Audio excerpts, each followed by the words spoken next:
this is what it's looking like with the river. Saturday, July 27th at 4 p.m. It's going to be at 65.10, 65.10, almost 66 foot. And then it will, I think, let me see if it goes up any higher than that.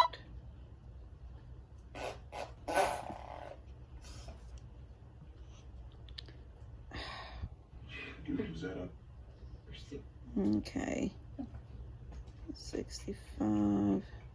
No, that's the highest. 65.10 feet. All right, so any of you guys that watch our channels that want to keep up with this stuff with our river, I go to something called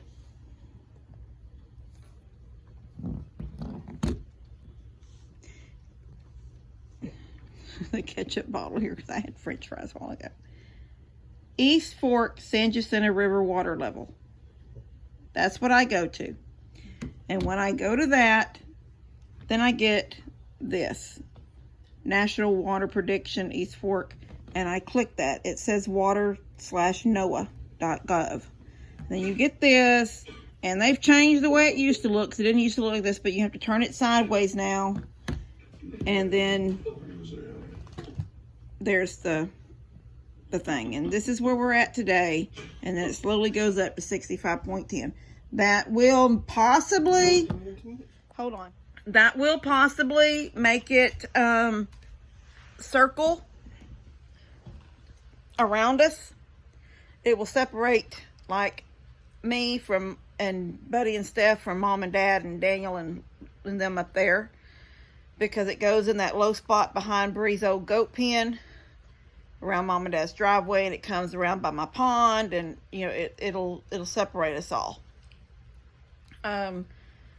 If Mom and Dad ain't wanting to go anywhere, then they'll leave their cars right where they're at. But if they think that they might want to get out and go do something on those days, or that day, or those few hours, it just depends on exactly when and how it all really starts taking place. But it's not expected to be high enough to go in Mom and Dad's house again, or Jake's house, or go under my house, or any of that. It's not predicted to do that as of right now. So, with that knowledge, Daddy is fixing to go to the back and bring up his lowboy trailer just to get it off the field. He's already got his cows and his goats called up. He said he'll be locking his goats up by the house tonight, and his cows are up behind the barn. I think Jake was headed down to get his feeder out of the field. I seen Jake's little short video thing earlier, maybe it was a live, where he was on Daniel's mule side by side. And he's talking about, you see where my tracks are now. Well, that is underwater, where his tracks were earlier. So, anyway, we've all, we sort of already know it's not coming in a house, so we're not worried about homes. Just making sure everything, like I told Dad, I said, well, the pasture is open now. I said, if you have to bring your goats or your cows up into that middle pasture, then from there, if you have to, come down. But I don't think, because when it circles us,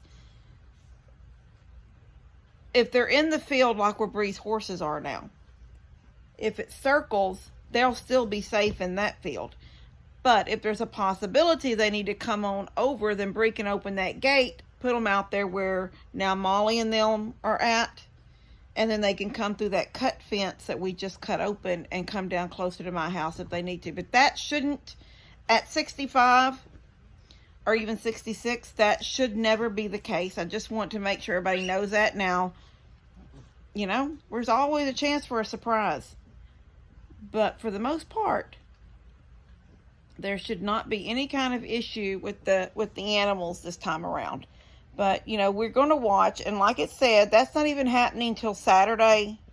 So we have several days to this time. It seems to be coming up a little slower than it was coming up. I mean, this is only Wednesday. You guys will get this video in the morning, so you'll get it Thursday morning. So if you go to that site and look at it for yourself, you're going to see where the peak is and then where it shows it's starting to come back down out, and that is at some point Saturday. I can't remember now what I looked at on my phone. But, yeah, we're not anticipating anything that's going to be like it was before, where anybody's homes are going to get water in them, or we shouldn't have to lose power over this. There will be low places like going to Cleveland and places where the river will come over some places on the road. It just always happens. There will be some curve. We have a curve down here. We always call it Jimmy Rollins Curve because Jimmy Rollins and his family used to live right there at that curve. So we always have called it Jimmy Rollins Curve. And then some of the younger generation that didn't know Jimmy Rollins, they call it, oh my gosh, Bob Foot's Curve. Because they didn't know Jimmy Rollins, because that was like mom and dad's age people. And I babysat for him when his kids were little.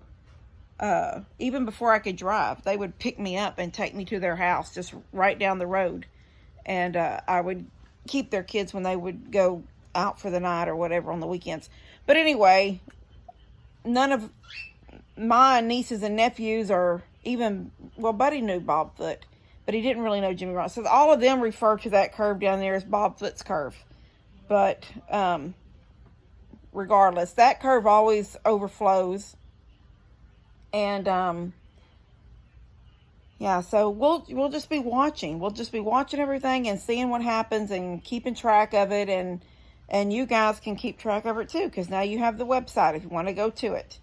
So you'll sort of see what we're seeing from here and how we're keeping up. I told Dad earlier, oh my gosh, Zach, Tony's roommate, has an old car. If y'all remember a while back, I was all upset about that stupid purple car, and Daddy had to, because I needed to get into the pasture, and it broke down right there at the gate that goes into my pasture in front of Tony's house. And they'd left it, Tony too, they'd left it in front of the gate, like the gate's not used. I used back then, before I was putting the feed up here, when I got that feed room back there and all set up, I mean, I was using that gate twice a week almost to get to the feed room. So Daddy came and helped me push it back so I'd have access to the gate to get into that pasture. So Tony told me, he said that Zach's not gonna try to fix it, he just wants to get rid of it. My throat is itching.